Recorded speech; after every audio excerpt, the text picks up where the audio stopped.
J'aimerais les dire. Que tout homme soit reconnu, mon cher. Que tout homme soit reconnu pour faux. Et que toi seul sois reconnu comme étant en vérité, comme étant le vrai. Au nom de Jésus. Nous le croyons fermement que tu vas nous parler. Et qu'après ici, la destinée des personnes qui étaient changées ou modifiées, leurs destinées seront encore entrées à l'état initial. Merci pour ta grâce, merci pour l'onction, merci pour ce que tu fais de nous en ce jour au nom puissant de Jésus. Nous avons ainsi prié et nous avons tous dit Amen. Alléluia, Alléluia, Alléluia. On acclame Dieu, reprenons nos places. Ah, est-ce que tu peux bien les faire acclamer Dieu tout le temps? Reprenons ta place. Oh Dieu.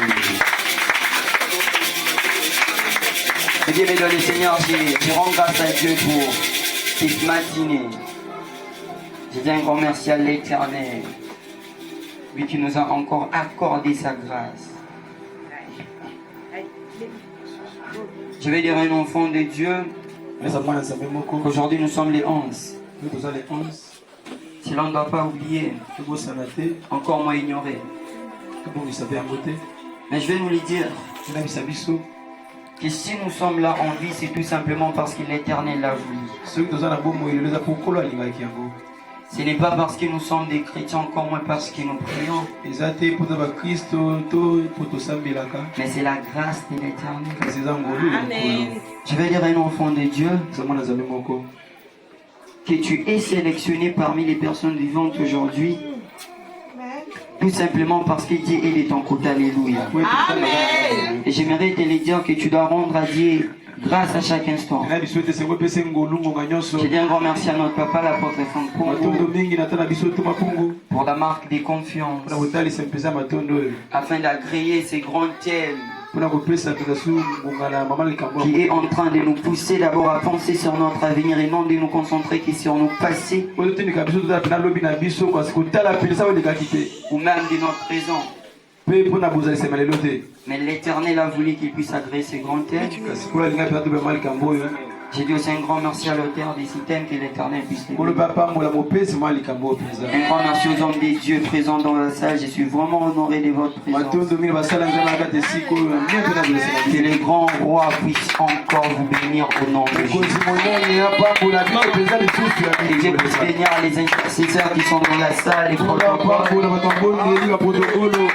les chantres, que l'Éternel vous bénisse. Et même vous qui êtes là, laissez l'Éternel des armées puisse vous bénir encore. Alléluia. Ton amen ne me convainc pas. Alléluia. Et bien dans le Seigneur, les thèmes qui m'a été proposé de nous parler est intitulé les combats de la nuit. Les combats de la destinée, pardon. C'est ça les thèmes qui nous a été proposé de nous parler. Les combats de la destinée. Je vais dire à un enfant de Dieu. Et déjà quand nous sommes en train de voir les combats de la destinée, il y a des concepts importants. Nous sommes en train de voir les combats et d'autre côté nous voyons la destinée. Mais déjà moi j'aimerais les dire d'une façon particulière avant de les généraliser. Je vais nous parler des combats. Après avoir fini avec les combats, je vais nous parler de la destinée. Déjà quand nous sommes en train de parler sur les combats, les combats est défini comme toutes sortes de rivalités ou des débats ou même des luttes. Quand on est en train de nous parler des combats, j'aimerais nous dire on ne peut parler des combats que quand il y a deux camps ou plus. Amen. C'est que tu es en train de prouver que quand il n'y a qu'un seul camp, il n'y a pas de combat. Les combats doivent normalement confronter deux personnes. Alléluia. Alléluia. C'est ça les combats. Mais en parlant sur les synonymes des combats, parce que Quand on parle des combats, nous sommes en train de voir la guerre, la bataille, la lutte. Vous savez, pendant que nous sommes là, il y a aussi un combat. Je les parle d'abord d'une façon physique et après je vais d'une manière spirituelle. Les combats physiques, c'est que la RDC a un combat avec la Rwanda. Nous avons un combat sérieusement. C'est une guerre. Et d'un autre côté, voulais-je dire, j'aimerais nous dire que nous avons aussi un combat avec les mondes sataniques. Mais j'aimerais dire à un enfant de Dieu que tous les combats qui nous arrivent dans la vie ne sont certainement pas les combats de la destinée. Il y a d'autres combats qui t'arrivent dans la vie que tu ne dois pas combattre parce que ces combats ne t'amèneront à rien. Tu dois t'échapper à ça. La raison pour laquelle la Bible nous fait voir qu'on a pris Jésus pour les lapider et Christ a essayé d'échapper. Pourquoi il n'a pas voulu rester dans cet endroit? Parce que ce combat ne pouvait pas l'amener à saisir sa destinée. Je vais dire à un enfant de Dieu que tu ne combattras jamais un combat de la destinée tant que tu ne sais pas encore quelle est la finition. Une personne ne m'a pas compris. J'étais en train de nous dire que tu ne combattras jamais un combat de la destinée tant que tu n'as pas encore la révélation sur ta destinée. Je vais dire à un enfant de Dieu qu'il est temps que nous puissions nous lever pour combattre afin de posséder notre destinée. Vous savez, il est possible que les diables puissent venir même déranger ta destinée. Mais j'aimerais te dire que partant de ta persévérance, ta destinée ne sera pas échappée.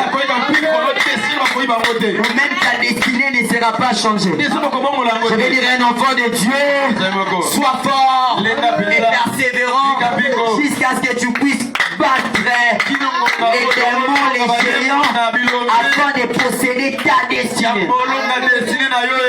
Je nous parle de la destinée. Selon les dictionnaires, on nous dit la destinée est un destin particulier d'une personne ou d'une chose. Vous savez, la destinée n'est pas une chose collective. La destinée est une chose individuelle. Il est possible que nous puissions être des jumeaux, même des jumelles. Mais nous n'avons pas la même destinée. Il est possible que nous puissions partager les mêmes lits. Mais nous n'avons pas la même destinée. Vous savez pourquoi? Tout simplement parce que l'Éternel a un plan particulier pour la vie de tous son enfants. Je vais dire à un enfant de Dieu, aussi vrai que tu es l'enfant de l'Éternel, l'Éternel a un plan merveilleux pour toi. Une personne ne m'a pas compris. J'étais en train de dire à un enfant de Dieu, aussi vrai que tu es un enfant de l'Éternel, ta destinée n'est pas entre les mains de tes parents, ta destinée n'est pas entre les mains des démons, mais c'est l'Éternel qui est en train de protéger ta destinée.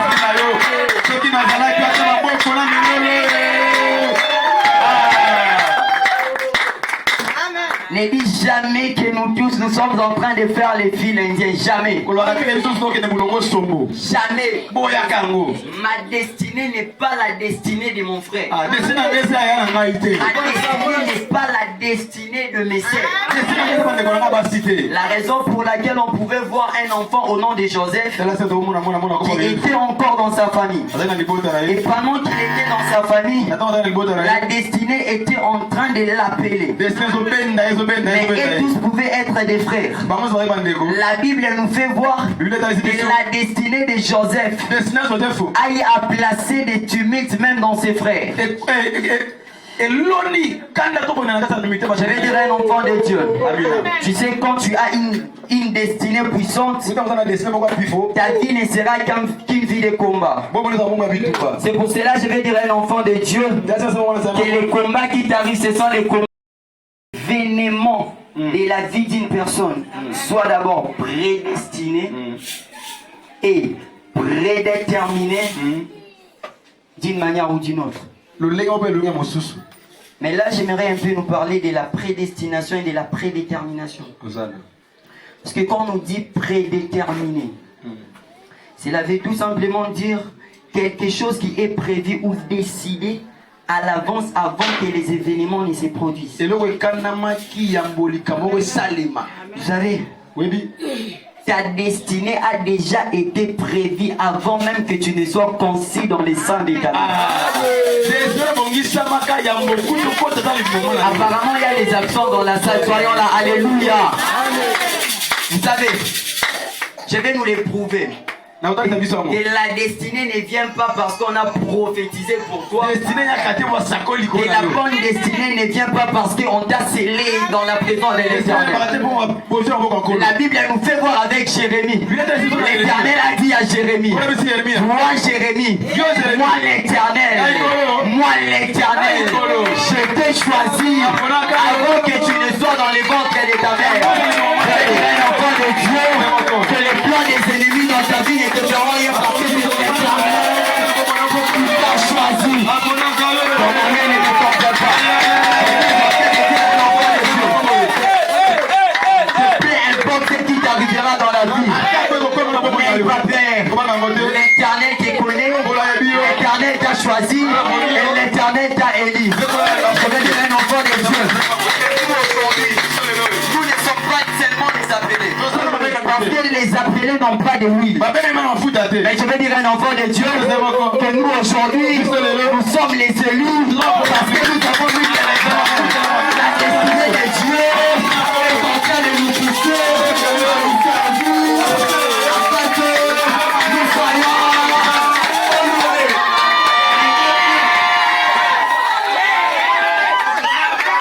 Je veux dire un enfant de Dieu. Avant de quitter dans cette salle, ta destinée doit être préparée. Et à qui que tu mènes, ne marque pas ta finalité. Une personne ne m'a pas compris. Je veux dire à un enfant de Dieu que ta situation temporaire, cela ne définit pas ce qui sera éternel. Toi dans ta destinée, tu seras élevé au poste de premier ministre dans un pays qu'on ne te connaît pas. Une personne ne m'a pas compris. Je suis en train de dire un enfant de Dieu que toi dans ta destinée, l'Éternel te localisera dans la brousse pour t'amener à la royauté. Une personne est absente. Je suis en train de dire un enfant de Dieu que l'Éternel est en train de localiser une personne au camp pour l'amener à la royauté. Une personne ne m'a pas compris. J'étais en train de nous dire que l'Éternel est en train de localiser une personne au camp pour l'amener en Amérique. Alléluia. Et que quand je parle de l'Amérique, toi tu ne joueras pas les développés. Mais c'est l'Éternel qui te prendra et t'emmènera en Amérique. Les combats de la destinée. Ce que tu vis aujourd'hui ne prouve peut-être pas que ta destinée sera meilleure. Mais j'aimerais te dire que l'Éternel connaît ta destinée. J'aimerais maintenant définir la destinée selon la Bible pour que nous puissions directement lire les Écritures. Selon la Bible, on nous dit que la destinée est un plan ou un ordre établi par Dieu pour la vie de chaque individu. Vous savez qu'est-ce que la Bible nous fait voir? La Bible nous fait voir que nous sommes les créatures de l'Éternel. Et qu'en parlant de Dieu, Dieu est un Dieu amour. Aussi vrai qu'il est un Dieu d'amour, il ne pourra jamais te donner quelque chose qui pourra te faire souffrir. Je vais dire à un enfant de Dieu que les plans de Dieu dans ta vie est un plan qui finira toujours à faire étonner les gens qui t'entourent. Il est possible qu'aujourd'hui, qu'on puisse te fouler aux pieds, qu'on puisse t'abandonner.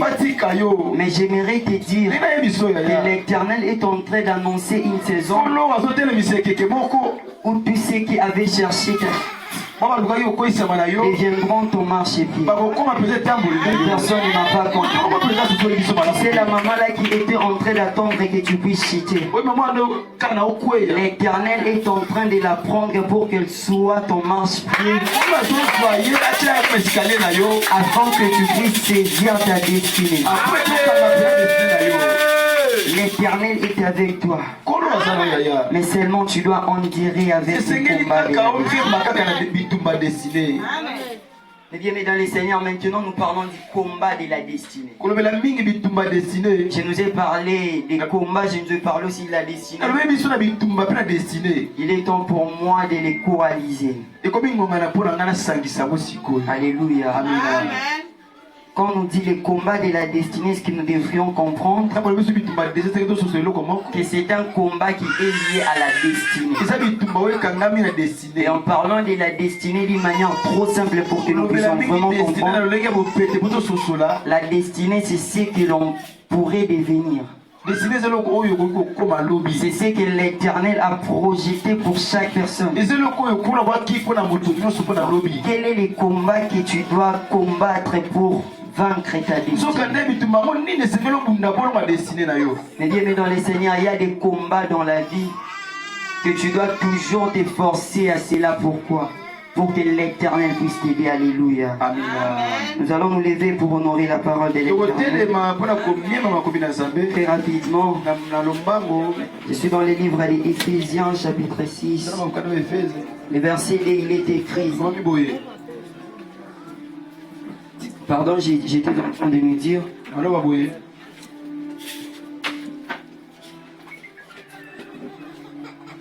Que je suis dans le livre de Jérémie chapitre 29, d'abord le verset 11 et après on va rentrer. Jérémie chapitre 29, le verset 11. Je vais dire à un enfant de Dieu que l'Éternel est le plus grand stratège. Jérémie 29, 11. Il est écrit: car je connais les projets que j'ai formés sur vous, dit l'Éternel, projet de paix et non de malheur. Ça vraiment c'est bon. Waouh! Écoutez ce que l'Éternel peut faire. Je connais les projets que j'ai formés sur vous. Ce n'est pas ton père qui a dit. Ce n'est pas ta mère. Parce qu'il est possible qu'il se répande. Mais on dit l'Éternel. Projet de paix et non de malheur. Je recommence. On dit projet de paix et non de malheur. Waouh! Les projets que l'Éternel a prévus pour toi, ce sont les projets de paix et non de quoi? De malheur. Dieu est béni, soit il. Nous pouvons reprendre nos places, oui. Nous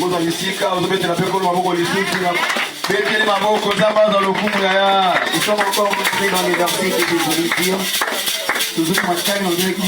Éphésiens chapitre 6, le verset 12. Écoutez ce que la Bible dit. Car nous n'avons pas à lutter contre la chair et le sang,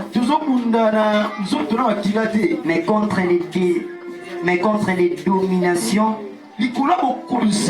contre les autorités, contre les princes de ce monde des ténèbres, contre les esprits méchants dans les lieux célestes.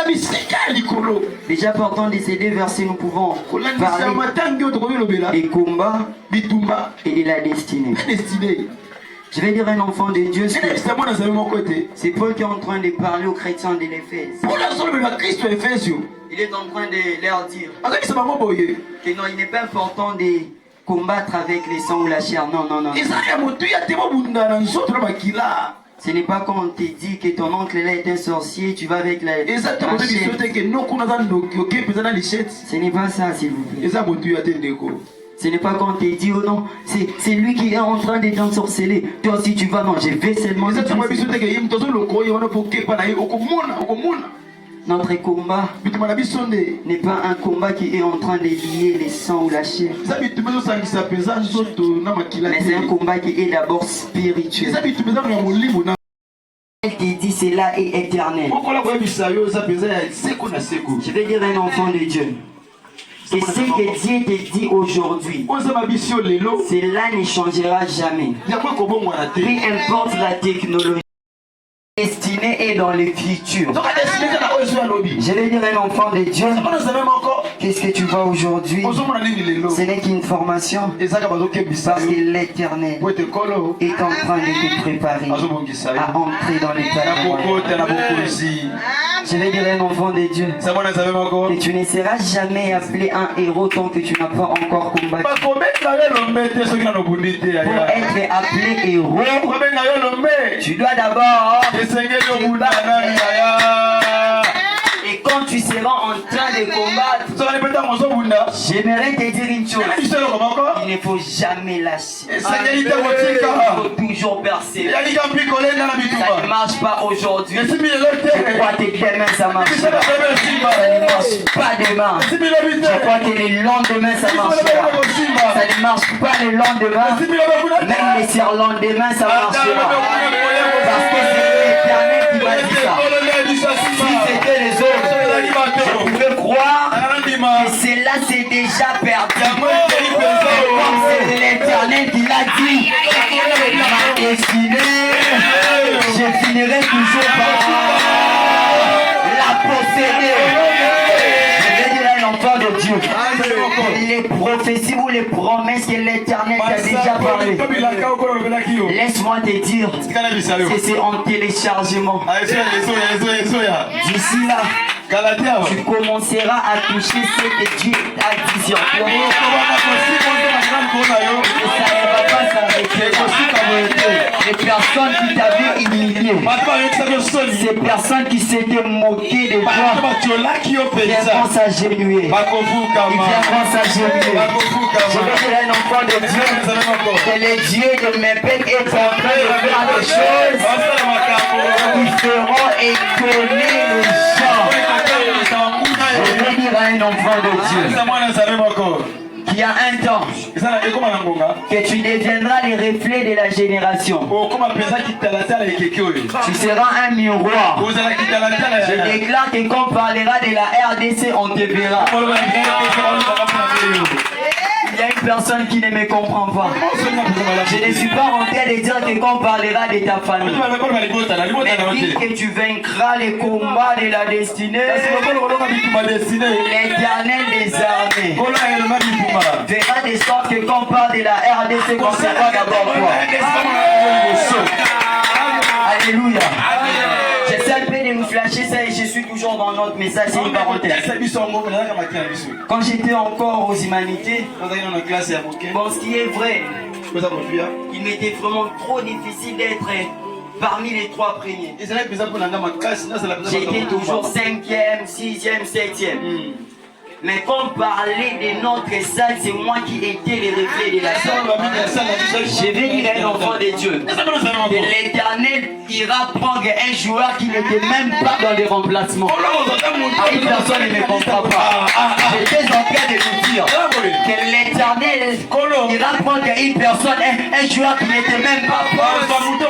Il te localisera dans la foule pour que tu puisses entrer dans les terrains afin que le match soit gagné avec toi. Je vais dire un enfant de Dieu que le match ne sera pas gagné sans toi. Avec ton absence, le match ne sera pas gagné. L'Éternel ira là pour te chercher. Tu n'étais pas prévu. Je vais dire un enfant de Dieu. Dans la Bible, nous sommes en train de voir Paul. Paul n'a pas dit Jésus. Dis à la personne qui est à côté de toi, tu prends la monnaie fidèle. Ça y est, revient, tu prends la monnaie fidèle. Vous savez, quand il y a eu la transfiguration, Paul n'était pas là. Alléluia. Toi avec mon nez ensemble. Au moment de la transfiguration. Paul n'était pas là. Amen. Au moment où l'Esprit de Dieu était descendu au jour de la Pentecôte. Paul n'était pas là. Alléluia. Alléluia. Il n'a pas vécu avec Jésus. Au-delà de ça, il n'a pas été dans la salle quand le Saint-Esprit de Dieu descendait. Mais l'Éternel a localisé Paul pour être parmi les premiers de tous les disciples qui ont fait des choses étonnantes. Je vais dire à un enfant de Dieu que tu ne seras pas là. Mais vu que ta destinée devra normalement impacter les gens. On ira te localiser là où tu seras. Je vais dire à un enfant de Dieu que la destinée de Mephibosheth, vous pouvez l'envoyer dans une ville qui était considérée comme étant une ville de chiens. Mais vu que c'est l'Éternel qui avait dit, dans cette même ville-là, Dieu est parti localiser Mephibosheth pour l'amener dans les palais royaux. Je vais dire à un enfant de Dieu que tu n'étais pas classé, mais c'est avec toi que l'Éternel gagnera les matchs. Avec toi, c'est l'Éternel qui gagnera les matchs. Petit à petit, j'approche à la fin de ces messages. Je suis dans les livres des Philippiens, chapitre 3, les versets 14. Philippiens chapitre 3, 13 à 14, j'ai lu au nom du Seigneur. Frère, je ne pense pas l'avoir saisi. Mais j'ai fait une chose. Écoutez ça s'il vous plaît. Pour les personnes qui ont leur Bible, ils peuvent même souligner ça, c'est important. On nous dit d'abord ceci. Frère, je ne pense pas l'avoir saisi, mais j'ai fait une chose. Tu prends ton stylo, là on va souligner. Il a dit, mais j'ai fait une chose. On souligne ça. Mais j'ai fait une chose. Oublions ce qui est en arrière et me portons vers ce qui est en avant. Oublions ce qui est en arrière et me portons sur ce qui est en avant. Non. Je cours vers les buts pour remporter les prix de la vocation céleste de Dieu en Jésus-Christ. Je vais dire à un enfant de Dieu que pour bien marcher dans ce monde, tu dois avoir un but. La Bible nous fait voir que Paul l'a bien dit. Je cours vers les buts pour remporter les prix de la vocation. Je vais dire à un enfant de Dieu que vous pourriez être au nombre de 1000 en train de faire une course. Tant que tu connais ton objectif et ton but, il est possible que tu sois peut-être sous-estimé. Il est possible qu'on puisse peut-être te mettre à la fin, mais parce que tu sais là où tu dois partir, l'Éternel fera pour que tu sois les premiers de la course. Paul dit bien, je cours vers les buts pour remporter les prix de la vocation. Il est temps que les chrétiens de cette génération, nous puissions courir pour remporter les prix. Que nous puissions courir pour arracher notre destinée. Arracher notre destinée. Il est temps que les choses puissent changer. Peu importe qui arrive aujourd'hui, je dois saisir ma destinée. Je dois la posséder. Ce n'est pas les souffrances de ce siècle qui feront des sortes que je puisse perdre ma destinée. Je posséderai ma destinée. m'attarde, je le crois que je dois la posséder. Peu importe le combat, peu importe ce qui m'arrivera, je dois posséder ma destinée.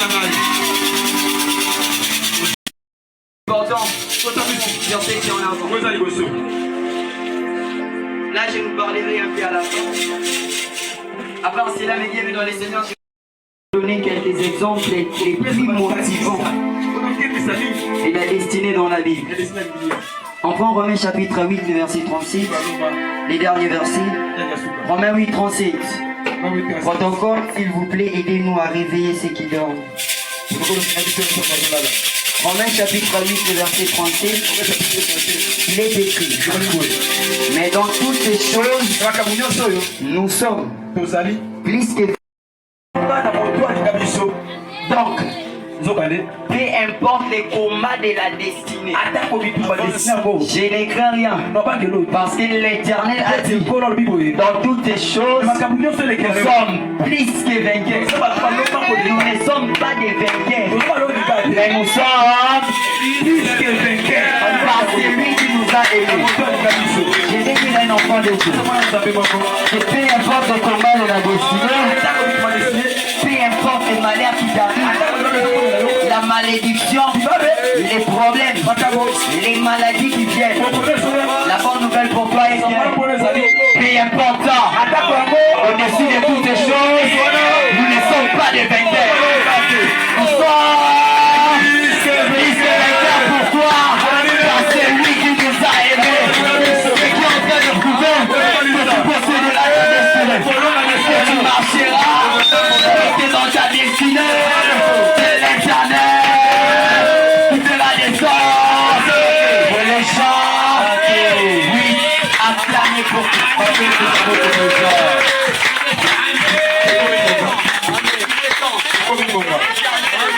Que Dieu des armées fera des sortes avec toi. Tu crois que je vais finir ici. Je vais me donner 5 exemples motivants de la destinée dans la Bible. 5 exemples motivants de la destinée dans la Bible. Le premier exemple, je prends celui de David. Celui de David. David avait une très grande destinée. Et je nous les avais déjà dit que quand tu as une très grande destinée, ta vie ne sera pas facile. Dans ta vie, il n'y aura pas de conformisme.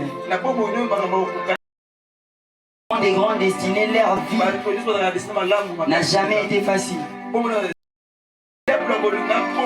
Le diable cherchera toujours à chercher ta chute. Mais j'aimerais te dire que l'Éternel est avec toi. Yaya, maman, l'Éternel est avec toi.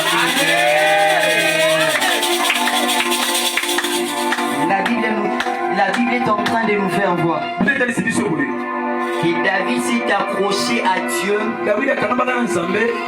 Et vu qu'il s'était accroché à Dieu, il a eu à vaincre les grands Philistins appelés Goliath.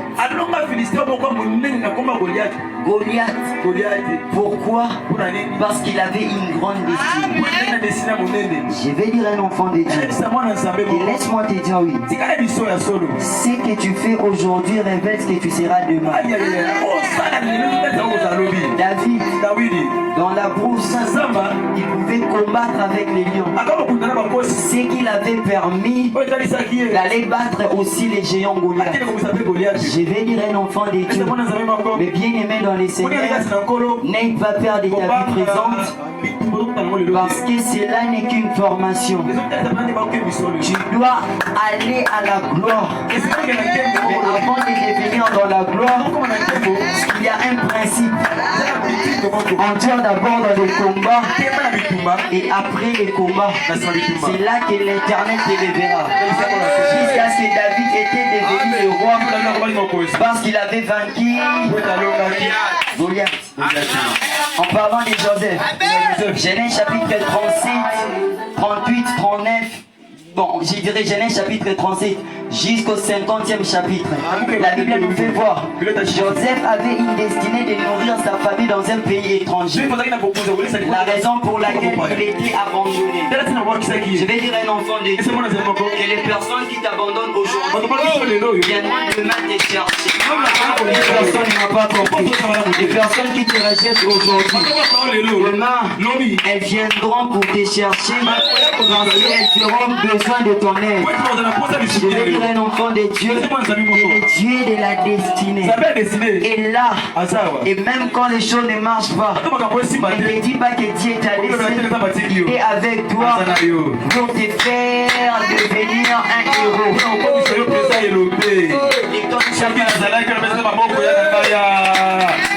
La musique à la fin. Je vous parle de Paul. Acte chapitre 9. La Bible nous fait voir que Paul avait une destinée de prêcher la bonne nouvelle ou d'annoncer l'évangile. Mais qu'est-ce qui est arrivé? Paul, tu as une destinée d'aller prêcher. Mais il commence d'abord à persécuter les personnes qui font cette œuvre. Je vais dire un enfant de Dieu. Et c'est que tu fais trop bien dans les mondes. Quand tu seras arrivé en Dieu, tu le feras encore des doubles. Une personne ne m'a pas compris. J'étais en train de nous dire que ce que tu fais dans les mondes, quand tu seras en Christ, l'Éternel les fera maintenant de son côté. Il est destiné d'aller prêcher la bonne nouvelle. On me parle de Moïse. C'est ici que j'essaierai un peu de marteler. La Bible nous fait voir que Moïse a été choisi par Dieu pour délivrer les peuples d'Israël en Égypte. Et cela ne se limite pas. Et de les amener à la terre promise. Je vais dire à un enfant de Dieu. En parlant de la délivrance, on ne parle pas seulement de la délivrance, mais après la délivrance, il faut aussi qu'il y ait les effets de la délivrance. Les peuples d'Israël, quand ils étaient en Égypte, la destinée des peuples d'Israël que l'Éternel leur avait choisi comme étant son peuple. Mais leur vie était une vie qui avait trop d'angoisse. Mais vu que l'Éternel avait choisi Moïse, qu'est-ce qui a commencé d'abord? Moïse, après avoir été dans la maison des pharaons que l'Éternel a localisé, Moïse, il est temps que je puisse faire sortir mon peuple de l'Égypte pour aller à la terre promise. Mais je vais dire à un enfant de Dieu, il est possible que l'Éternel puisse te choisir et que personne ne reconnaisse que l'Éternel t'a choisi. Mais toi n'abandonne pas, persévère encore. Personne ne m'a pas compris. J'étais en train de nous dire, il est possible que l'Éternel puisse te choisir. Mais vu que ta vie est encore en train de ne pas bien marcher, que les gens puissent peut-être t'ignorer. Mais je vais te dire une chose, persévère encore. Fais un pas, l'Éternel marchera avec toi. Qu'est-ce qui se passe? Moïse a un peu souffert et il est temps pour qu'il puisse quitter l'Égypte. La Bible nous fait voir que la destinée a commencé à sauver. Mais c'est dans la destinée. Les personnes qui ont des trop bonnes destinées, que ces personnes doivent en tirer aussi des trop bons combats. Tu ne m'as pas compris. Tu m'as pas compris. Si tu as une petite destinée, ce sont les petits combats qui viendront dans ta vie. Mais toi qui es en train de voir, les combats des fautes sont vivants. Aujourd'hui un combat. Il était à gauche, demain à droite, le lendemain devant, le lendemain derrière.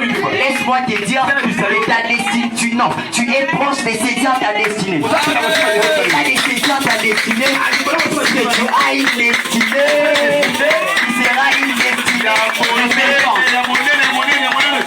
Ça sera une destinée représentante. Moïse, je connais trop bien. Et je dois faire sortir ces peuples pour les amener à la terre promise. Pendant que nous sommes en train de sortir, est-ce qu'il y a un obstacle? Et bah, qu'est-ce que La mer rouge. Le combat de la destinée. Le combat de la destinée. La mer rouge était un obstacle pour les peuples d'Israël. J'aimerais dire à un enfant de Dieu que ce que tu considères comme étant un obstacle, tu es en train de le voir comme étant un point de départ. Je vais changer. Mais tu vas négocier. Je vais dire ceci. Ce que tu es en train de voir que ça te dérange. Parce que l'Éternel est en train de le voir comme étant quelque chose qui est en train de jouer en ta faveur. Ça veut dire quoi? Je paraphrase encore. Ce que tu es en train de voir comme étant ton ennemi, ce que l'Éternel est en train de voir comme étant des personnes qui te poussent à ta destinée. Judas, considéré comme étant considéré comme étant un ennemi de Jésus. Or que les gens avaient oublié que sans Judas, Jésus ne pouvait pas atteindre sa destinée. Je vais dire à un enfant de Dieu que les personnes qui sont en train de te combattre, les personnes qui cherchent ta chute, ils te poussent pour ces heures ta destinée. Ils te poussent à ta destinée. Ils sont en train de te propulser pour le film ta destinée. C'est pour cela. Continue toujours. Continue. Quand les combats sont difficiles, toi aussi, change ta façon de prier. Si hier tu avais prié pendant des heures, quand les combats sont difficiles, entre dans la présence et les personnes ne m'ont pas compris. Ceux m'a dit, ceux qui l'ont dit, la bonne là qui a volala, je veux la rebonde de la nation, c'est pour ça ma tête. Comment on va sortir de la tête? Ceux qui l'ont dit, la bonne là qui n'a pas chez nous, ça me l'a dit, ça m'a. Kasi lelo, et puis mon colon, n'a pas bonne là, n'a pas bonne là qui pour ça m'a fait ça m'a, mais n'a pas bonne là, n'a dit qu'on a ça dans mon déjà dans ma bouche.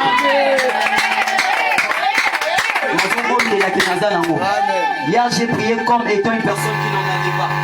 Mais aujourd'hui, j'ai pris comme une personne qui l'a possédé. Moïse, la mer rouge. Vu que l'Éternel avait un plan merveilleux, l'Éternel a changé des choses. La mer rouge. Je vais dire à un enfant de Dieu. Ce qui est un obstacle pour toi, ce que tu considères comme étant un obstacle, cela n'est pas un obstacle, mais cela est un obstacle dans les camps de tes ennemis. J'étais en train de nous dire, qu'est-ce que tu considères comme étant un obstacle? L'Éternel ne voit pas ça comme étant un obstacle pour toi, mais c'est un obstacle pour tes ennemis. Ça veut dire quoi?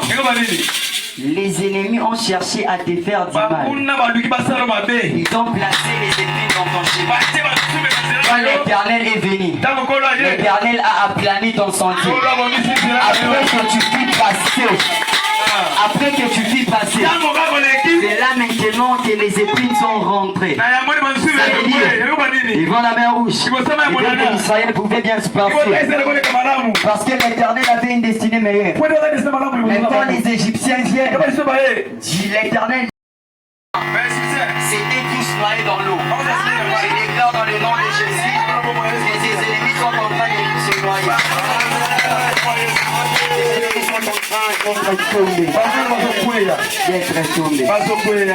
Je crois qu'on va finir là.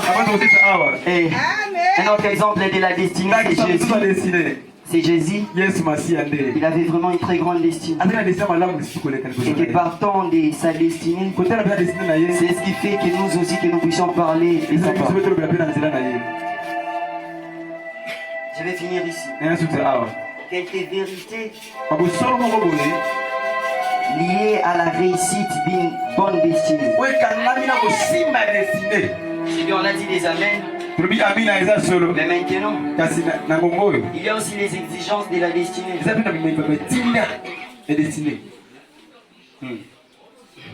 Je vais dire à un enfant de Dieu. Ne fréquente pas tout le monde. Dans les déserts, or que l'Éternel t'a déjà donné ce que tu cherches.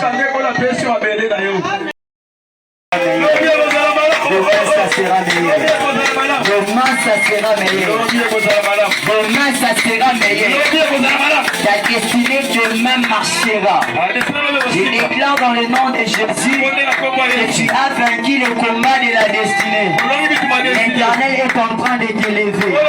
L'Éternel est en train de prendre une chaise et te faire asseoir. Je vais dire à un enfant de Dieu, l'Éternel est en train de te lever. En parlant des combats de la destinée. Parce que dans la destinée, il y a des combats. Mais toutes les personnes qui parlent des combats de la destinée, l'Éternel leur élève. Et ces personnes deviennent des reflets. Je vais dire un enfant de Dieu, aussi vrai qu'on est en train de parler de Emery Lumumba dans ce pays. Aussi vrai qu'on parle de Kipavita, l'Éternel aussi fera des gens qu'on puisse parler de toi. Tu ne penseras rien. Dieu est armé, Dieu honorera. Je vais dire un enfant de Dieu, je ne sais pas par où ça commencera, mais l'Éternel, le Dieu de cette alliance, fera des gloires, une très grande nation. Je vais dire un enfant de Dieu, tu ne seras pas une bénédiction, tu seras une source de bénédiction. Dans ta destinée, il n'y aura pas de frères. Dans ta destinée, tu feras des gloires, tu prospéreras à tous égards. Tout ce qui touchera marchera. Je vais dire un enfant de Dieu, c'est l'Éternel bénira.